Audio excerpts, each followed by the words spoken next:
Recording in progress.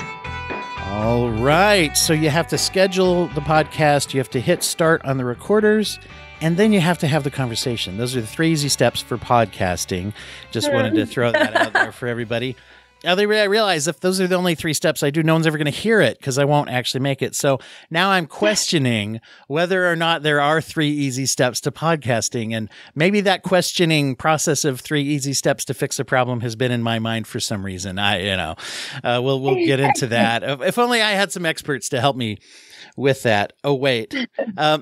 Welcome everybody back to The Broken Brain. As people know, we did a interview with the creators and star director of Playdate this week. And Nicole Murray was the one who set that up. And Nicole is joining me today with Paige Henderson about another wonderful and really exciting short film called 3 Easy Steps. So welcome. Glad to have you guys on today. Hey, great to be here. Thanks so much. Yeah, thanks for having us. Now, with this project, you guys co-wrote and starred in it, and now Paige, you were the director for the project as well. Correct. Right? Yeah, and Nicole produced it. Yeah, great. And then we did have. I want to just give a shout out to how do you say her name? Is it Byam Taylor? Logan Byam Taylor? Yeah. Okay. Yeah. Good job. The third. Thank you. Well, put it out there in case she's listening. I didn't want to get it wrong, but. And who is the other cast member in the show as well, the other listed cast member. And so you do. One of the things that I'm loving about following short films is just the economics of storytelling that you have to do. Is it like 16 minutes? Did I remember that correctly? Yeah, about 16 minutes.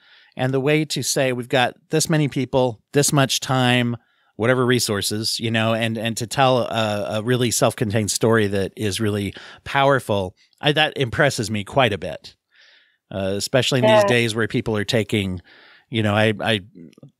somebody was telling me they went to see Killers of the Flower Moon and it was their day, right? For example, nothing against, whatever, but especially today to have to economize your storytelling, I think is quite impressive. I don't know how do you guys approach that, by the way, when as writers?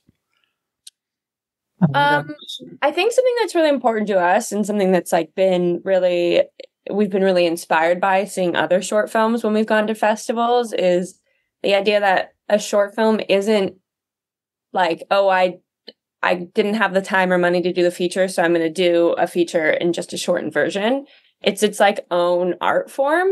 It's not just the plot in 10 minutes instead of an hour and a half, It's like, what's the core? What's the heart of the story? What's the heart of the theme? And what's the best way to get that across? Even if it is a proof of concept, sometimes it's like, there might be a feature in the works, but it's still like more of this little like nugget of time vibe thing that you're getting across. I don't know, that was really...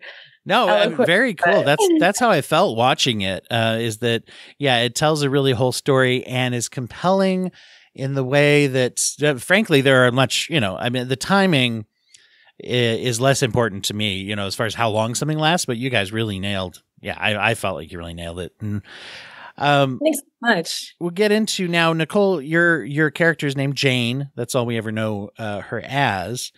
And then Paige, you're the Silver Woman is the name of your character, which is very cool. Very cool name. Correct.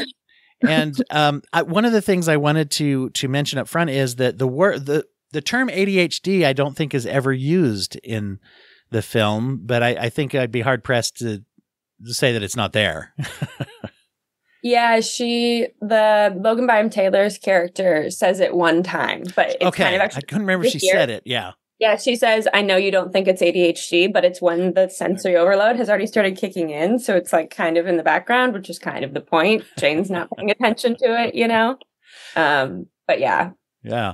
It was a great opening scene there where we see Maggie, who is Logan Byam Taylor's character, is breaking up with Jane. And both the distractibility that Jane's experiencing, and also it hit me the rejection. And I think this is very key to a lot of people who struggle with ADHD, is that rejection piece and that kind of difficulty. I wonder if you guys could talk a little bit about that part of the scene. Like how that has to do with ADHD? Is that kind of... Yeah, because I think people who have ADHD have a familiarity with that type of rejection and that type of relationship difficulty. That's where it really spoke to that, I think. Yeah, what did you guys, your feelings and thoughts about that? Logan Byam Taylor's character, Maggie, it has been basically trying to get her girlfriend help, and Jane won't listen to her. And so it's almost like, and she even says it, she's been like her mother, like trying to just like take care of her, have Jane take care of herself. And so that was something we talked a lot about, was like, okay, what does this relationship look like where, Jane is going through something, and it's not that she's being awful to Maggie, but she's just having a rough time kind of dealing with her ADHD and actually pushing it to the side. And then Maggie is there as this like caring presence, but there's a certain point where it doesn't work out. I found myself having empathy for both characters. Yeah. Yeah, totally. I think a big part of it too is like the cyclical nature of it almost, where that's kind of why Jane doesn't even say anything when Maggie breaks up with her and then leaves, because like a big experience of my ADHD, as well as like, I think just a universal experience, whether you have ADHD or not, is that like cycle of shame and guilt of like, oh, I should have been being better to Maggie, and now I'm not saying anything, so now I'm not going to say anything. And you just kind of like guilt circle yourself into inaction because you feel guilty about not doing anything. And then so you don't do anything, but then you feel even guilty, And so I think that really sets the pace for the rest of the movie, and why Jane then is willing to do something to take the quote unquote the easy way out, because she has so many, she has so much evidence that she can't do things, which isn't true, but she tells herself that lie basically. People talk about, sometimes there's a term called the wall of awful. It basically refers to kind of the little piles and obstacles that you run into, particularly with ADHD. And I feel you too. I have bipolar disorder and ADHD. So I studied really hard for those tests, so I was able to get both. But we run into this dynamic, and sometimes it's a drawer of awful, or a pile of awful, or a storage room of awful, or a car of whatever it is. It's like, here, how do I touch this? How do I get to this issue? And it can feel so overwhelming. And I think one of the frustrating things is being in a world that isn't necessarily designed by or for people with ADHD, right? And that having to network with those expectations. Yeah. I mean, that's something we talk about with this film, is it's like at the crux of it all, it's what happens when the world tells you something is broken and needs to be fixed instead of cared for. And so you're totally right. That is a lot of what society and what a lot of these like self-help things out there do say. The more cheap and easy and convenient ones that aren't actually caring for yourself and caring for that part of you. Yeah. Yeah. And when you're experiencing that, it is easy to turn to, or a tempting, attractive, whatever it is, to turn to some kind of a solution. And boy, it's such a funny time nowadays, because with the prevalence of like TikToks and video reels, and there's so many people that are putting out great content. I've interviewed some of these people once in a while that put out wonderful content that's super helpful. I see it with my own clients in therapy and stuff, and it's super helpful. But then there's also, I would say for every one of those, there's X number of ones that are just like, do this. And it's like, well, that's not really super helpful. And I feel like you guys were kind of playing with that a bit. Yeah. So Jane finds an article that starts off the whole chain of, unfortunate events, called 3 Easy Steps to Kill the Old You and Be Reborn. And that is based on a real article that Nicole and I found online. And we were like, this is so dangerous. Like, it was literally somebody being like, I hated my old self, so I just killed that part of me and I became a better self, and you can do it too. Just ignore everything you don't like about yourself, as opposed to maybe there's things, like a big thing for me is like my ADHD can be overwhelming, but it's also, I think, the part of me that is curious and adventurous, and like it makes me who I am. So it's not a bad thing. And by killing off like parts of yourself, you're killing off your whole personality. You're killing off the beauty of yourself too, Yeah. But yeah. And there's a lot of the modern approaches to therapy embrace both a strengths-based, and I work a lot with what they call internal family systems, which is based off the belief that all of our emotional parts that make us up, they all are benevolent in intention, let's say, even those that are self-destructive at times. There's a part of that that's like at least trying to help us stop pain, or something there that if we get in touch, the answer is to really mend relationships with our parts, not kill them, right? Which is sort of still prevalent out there. Very interesting. What role would you say that the concept of self-loathing or self-rejection, as well as just external rejection, plays in this story? Oh my gosh, such a big part. I mean, that's kind of why, we have this very cyclic nature to, I know Paige mentioned the breakup, but actually even what happens between Jane and the Silver Woman. I don't know how much I should I give away stuff? Well, it's your guys' call. I like to talk about, and some of my questions actually are about the fantastical events, the otherworldly events. And then also, so it's really your guys' call if you want to try to save things, or we can give a disclaimer now to say past this point, spoilery. It's up to you guys. Yeah, maybe spoilers past this point, because I think it's all worth, the conversation for sure, and directly ties to what you just mentioned. But yeah, so that's kind of where we talk about with the cyclic nature of even what happens between Jane and the Silver Woman, where she's not just fixed by killing off the part of herself that she hated. When Jane is like sitting there and building that up, and then the Silver Woman appears, Jane thinks that person is all of the objects of her self-loathing, all of everything she hates about herself, but it's not in actuality. And so in the end, she's constantly playing in this self-harm loop of hating herself. The Silver Woman has that embedded in her as well.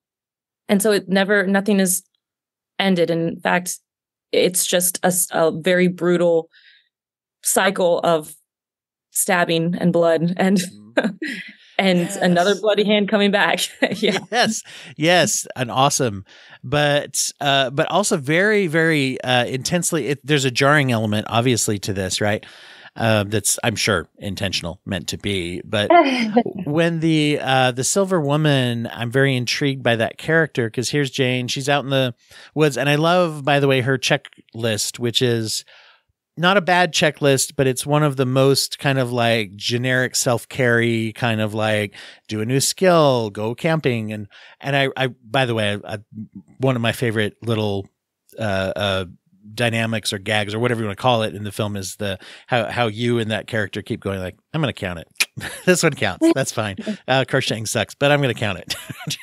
And I love that because it spoke to me personally of what's the lowest bar for this being for this counting as self-care, right? But as she visualizes this article, and I thought it was very effective, by the way. You don't go into the article doesn't say, it just says visualize this part and kill it. And in this case, it becomes very literal, as she literally sees the Silver Woman appears in a mirror, and she's in this kind of would you call it psychedelic? The vibe of the room that she's in with all the colors. We call it the colorful world whenever we're talking about it. It's blocks, colorful blocks that are actually see through stained glass. That's kind of this, the mirrors are supposed to I mean, literally she's trying to look at herself. So a mirror appears where you'd normally see yourself looking back. And instead she kind of is seeing into her psyche, where she's this part of her that she thinks is going to be the part of her she visualized she hates, but really it's a part of her she's been trying to keep trapped. It was an interesting choice that it wasn't just another Jane with a different haircut, or even just an identical looking back at yourself. It was a different person, first of all. And then, as you put it, there's this parts that she's been locking up. Yeah. What led to some of the genesis of the Silver Woman? Definitely when we were writing it, we went back and forth a lot, whether it would be like just literally another Jane or not. Ultimately, we decided on having her be kind of completely different, but dressed in all of the same clothing, because Jane really has tried to compartmentalize parts of herself with such negative effectiveness, but she's tried to like separate herself. So we kind of think like she tries to envision herself separate from these things she hates. She tries to completely being able to kill like her other self. Which she thinks is her old self, look at it and like kind of lose any sort of empathy a little bit, which is what she's doing with her ADHD and her mental health problems. She doesn't have any empathy for herself. She doesn't have any care for herself or her problems, or she can't see the problems. I don't even really like saying problems, but she can't see like we talked about, the positives, the benevolence, the fact that it makes her who she is. So she believes so much that it's not who she is that she conjures it as somebody else, kind of. I was going to say, then the Silver Woman part is kind of that, like, the contrast between the colorful world that is her psyche and this colorless kind of woman coming out of it and removing herself from that. It goes back to this concept I'm hearing that you can't hate a part of yourself without hating yourself. Yeah. 100%. The concept that hit me that was very interesting was, here's this old self that I'm going to kill. Turns out this old self tries to kill back, right? Basically. And I started thinking as I watched that, like, what if this part hates me? And right. Yeah. And we're actually fighting. And does this part feel like it's the new self? I assumed I was the new self. At least, am I on track at all for the message here? 100%. 100%. Yeah. Yeah. We actually too, yes, Jane does think that the Silver Woman is the parts of her that she hates in the old self, but in actuality, Jane is the old self. So it's, we like to play with that between the two of them. There's just this very like back and forth of self, and self-identity. Oh, and it's such an interesting, like literal visualization, right? That you have that person there. And it's something I've seen played around with before, but only in a sense of, usually it has to do like a clone or like a actual externalization. The movie Duel came out a couple of years ago. I don't know if you guys saw that one. It was Karen Gillian, where through a series, totally different than this, but through a series of events, she has a clone that's supposed to survive. She has a terminal illness, and it's supposed to survive and comfort her family to still have her in their lives. But then she doesn't. She recovers, and the rules are that you and the clone have to fight to the death, to decide who's going to get to live the life of your life, right? Cool. So, but you guys take this bent on this, and there's even, I don't know, it popped in my head too. There's even like a Mickey Mouse cartoon that came out a couple of years ago where Donald Duck is trying to get his anger out of. Anyway, whatever. So that's a couple of different. One may be darker than the other, but. But the thing that you guys have this bent on is it's like literally we tie right into, no, this is part of me and this part of me. And it really got me of how we spend so much time fighting ourselves when we can't embrace that once again, hate part of me, hate myself, right? There's no way around it. Does that make some sense? Yes, totally. Definitely. And again, that's kind of why we go back to that, like the cyclic nature of it's a never ending fight between the two of them. Mm-hmm. Yeah. Which is, again, spoiler alert, but why at the ending, the Silver Woman thinks she's she's won basically. And yet because she was just fighting with herself and just tried to kill off a part of herself. That's why the hand comes back. That's why she's like distracted again. Her ADHD is not gone. She's just not dealing with it. She's just shoved it all down. But like that, this cycle is going to keep happening until you care for yourself. Yes. Basically. Yes. There's a very jarring moment at the end, and I'm like, oh, that's Jane's hand. She's back.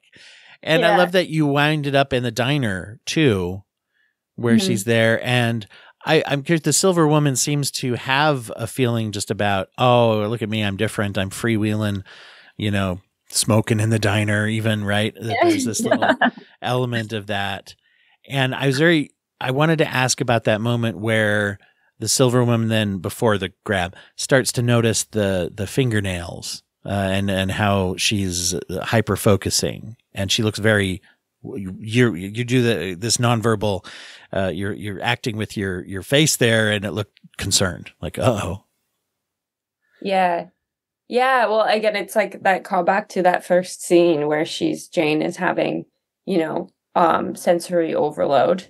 And I think, like basically when Jane thinks she's, visualizing or building all the parts of herself she hates, it's really like she's like, that's herself, and then she's pulling out what she thinks she should be, because the Silver Woman is like kind of take no attitude, smokes in a cafe, does stuff, like she does things. That's Jane's biggest thing, was she's like, she's so inactive, not even unmotivated, but just like she's like paralyzed. That's a good word. And so when she's in the cafe and the Silver Woman starts to see that hand, it's like she's not overcome ADHD, or she's not changed at all. Actually, she's just pushing down a part of herself, but the part of herself that, she wanted to kill is still there, because you can't kill it. Again, you have to care for it and nurture it and figure out the best way to function in a society that isn't built for you, while embracing the parts of it that, make you who you are or are wonderful. Yeah, that's a wonderful concept you mentioned, which is another reason not to kill off the part of myself. It's because I can't. I love that, what you just said. It's like, it doesn't even if it could, even if we try it, it's not going to work, actually. Yeah. Right. Even if you physically manifested another version of yourself and then kill her, it still doesn't work. Yes. She's still there. What are some thoughts that you have about how people should actually approach this kind of thing of working with these parts of themselves, this coming to terms with that? And I'm sure this is something that you've had to question with yourself, but as opposed to these kind of quick fix, kind of just do this, do that, here's 3 easy steps. Totally. Well, for me, like first off, I say that this love letter, or this movie, was a love letter to myself to get help for my ADHD. Because even though Nicole and I were writing it together, as you write something, like what you're going through kind of goes out onto the paper. And then as I directed it, it became even more about like my specific experience, obviously. And oh my God, I just forgot the question as I was talking. No, just kind of guidance for people, or your thoughts about where to go instead of fleeing to the easy steps. This film was kind of my love letter to myself to get help for ADHD. And, when we started this process, like I hadn't even fully accepted that I had ADHD. But once I did, it was actually like a really empowering moment for me, because it felt like, okay, there's a reason, even though if everybody experiences things differently, like there's a reason I'm feeling certain ways, or I'm having these certain things, and there's things that I can do to, help myself cope. Or also a big part of it is not judge myself. Like a big thing that I get is that emotional dysregulation, which we see with Jane when she's meditating and suddenly screams and throws the journal and then just completely it just completely stops. It's like that. That's something that happens to me a lot. And when I, accepted I had ADHD, I started going to therapy for it. I started learning more about it. And I learned that was a common thing. First off, it makes you feel like a lot less alone. It feels, hate this word, but it makes you feel like less crazy. And it makes you be like, oh, this is something I can have like a system in place for when that happens.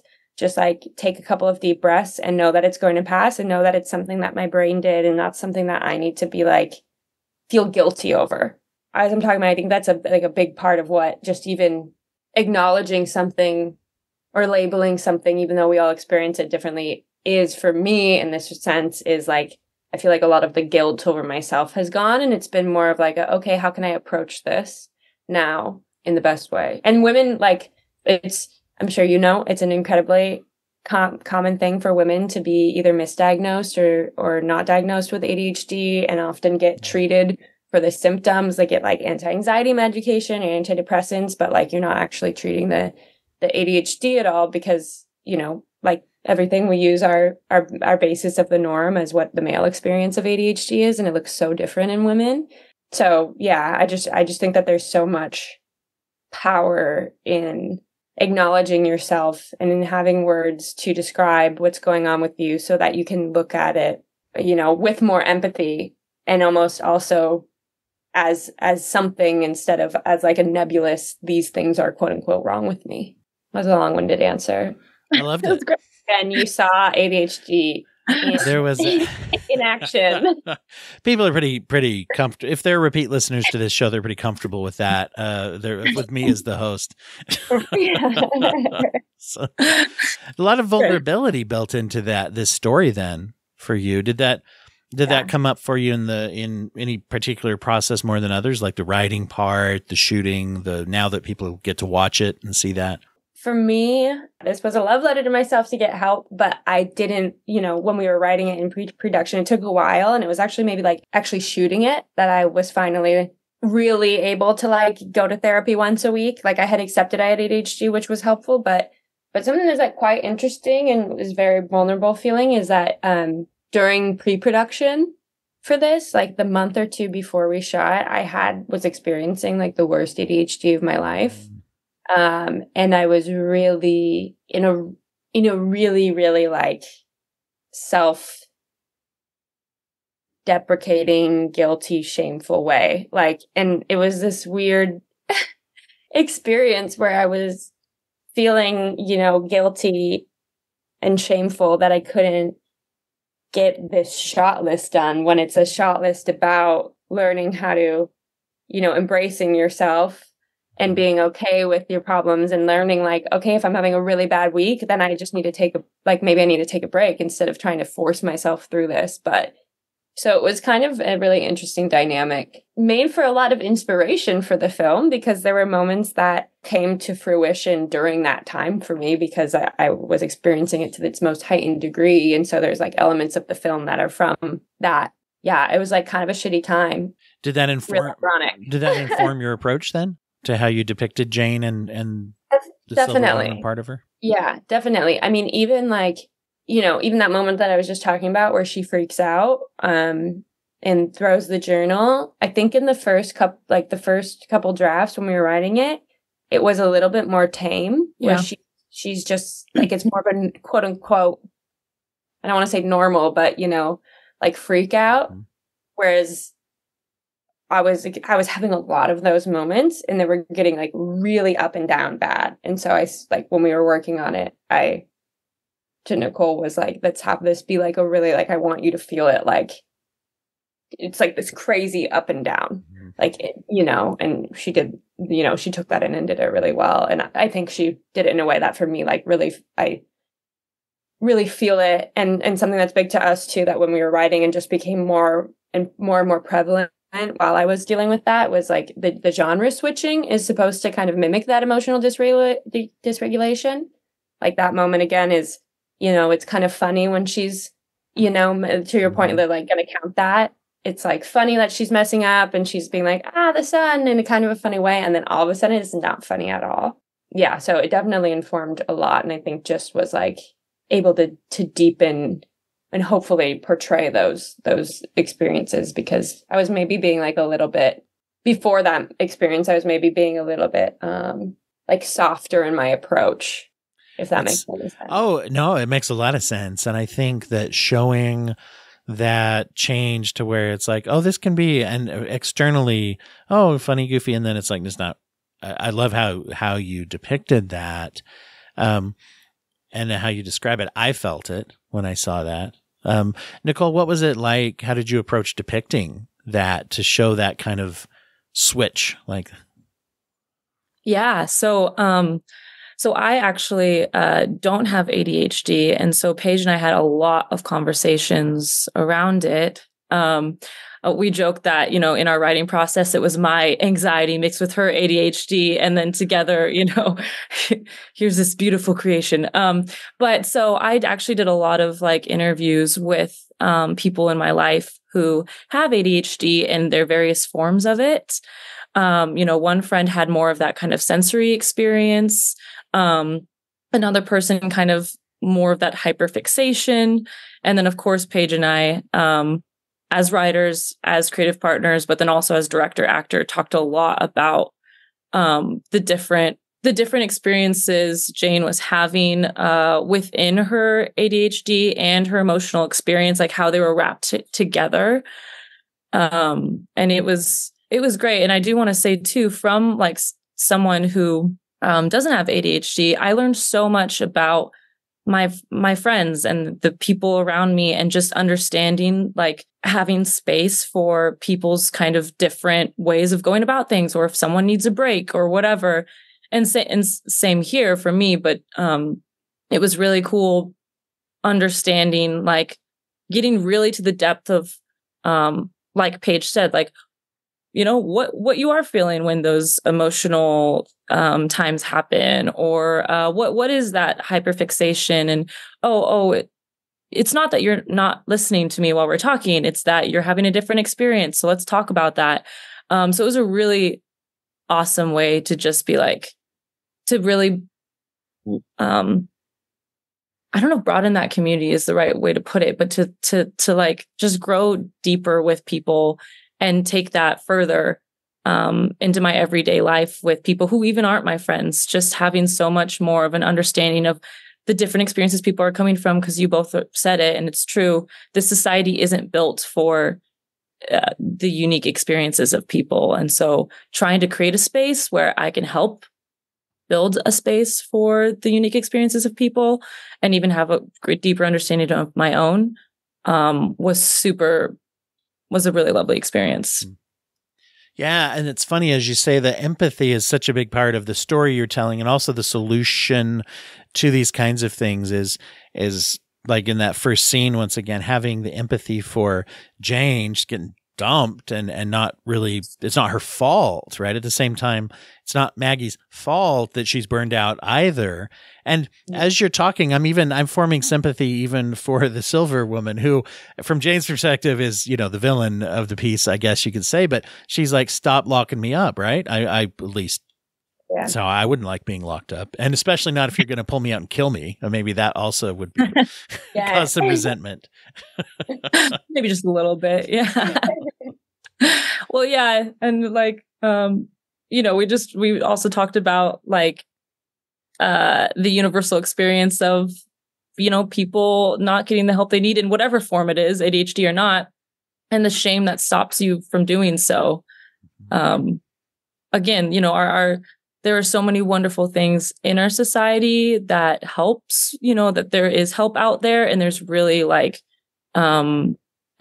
healthy forms of that, but there's also just so much not. So this is like, again, even beyond ADHD, just it's kind of a calling card for everyone to just get the help you need and there's no shame in that at all. In fact, it's a beautiful thing. Yeah. And it's interesting that Jane was trying to self-care and do all this alone, isolated out. And of course, it works in with camping and the health of nature, and that's a big fascination now. But it is interesting that her solution was to be isolated. That Maggie says to Jane right as she's leaving, right after she breaks up with her, is stop running, Jane.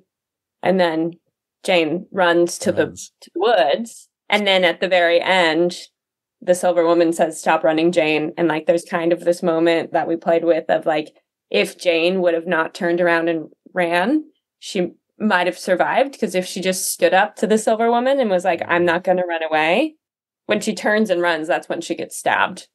So there's this whole wow. Yeah.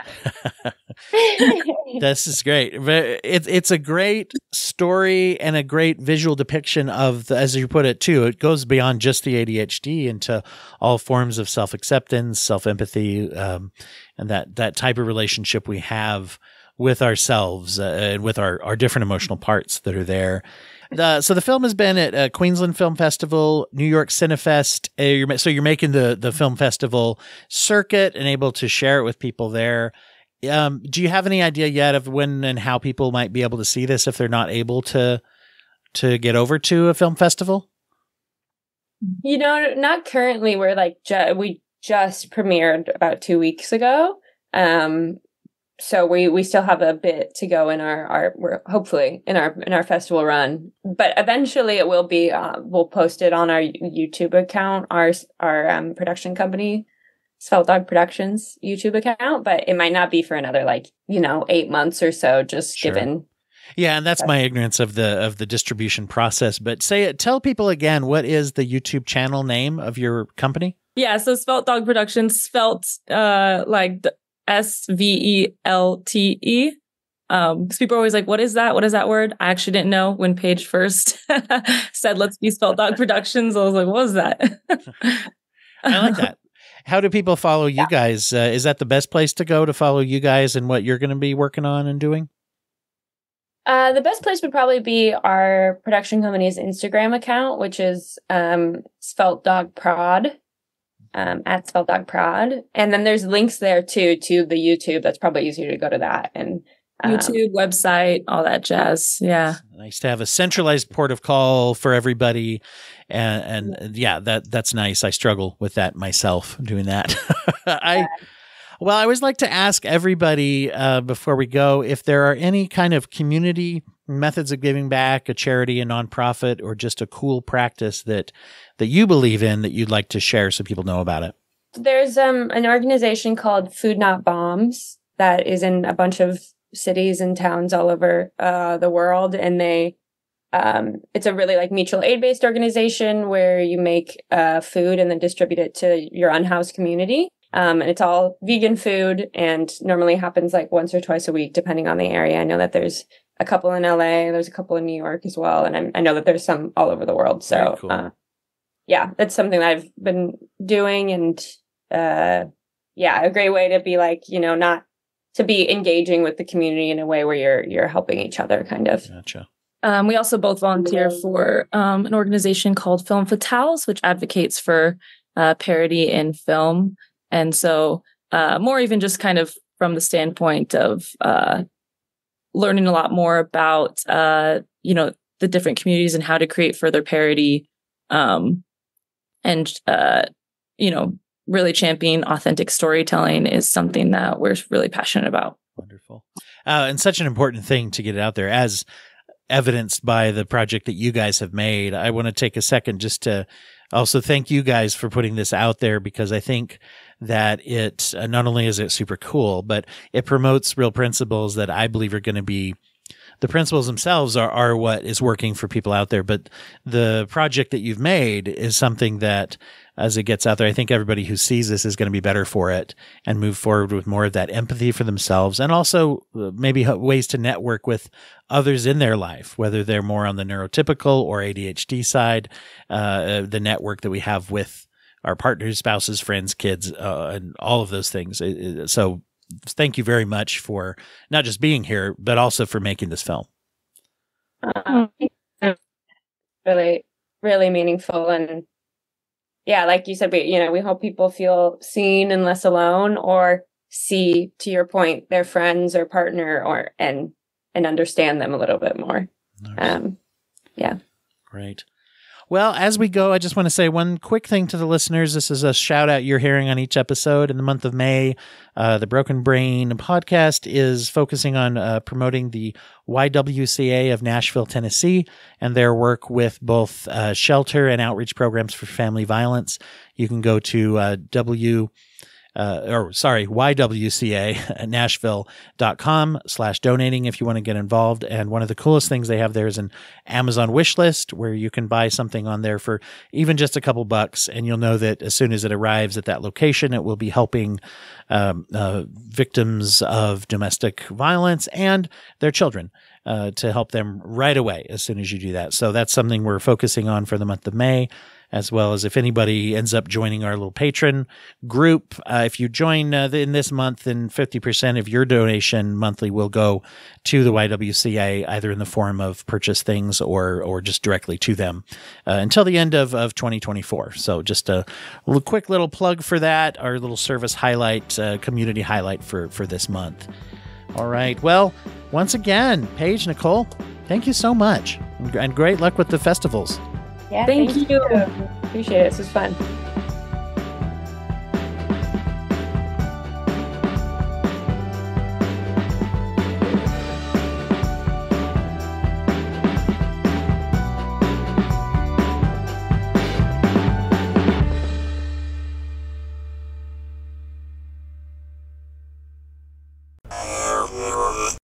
Thank you for listening to the Court and Parts Podcast Network. To listen to more Court and Parts shows, visit courtandarts.com.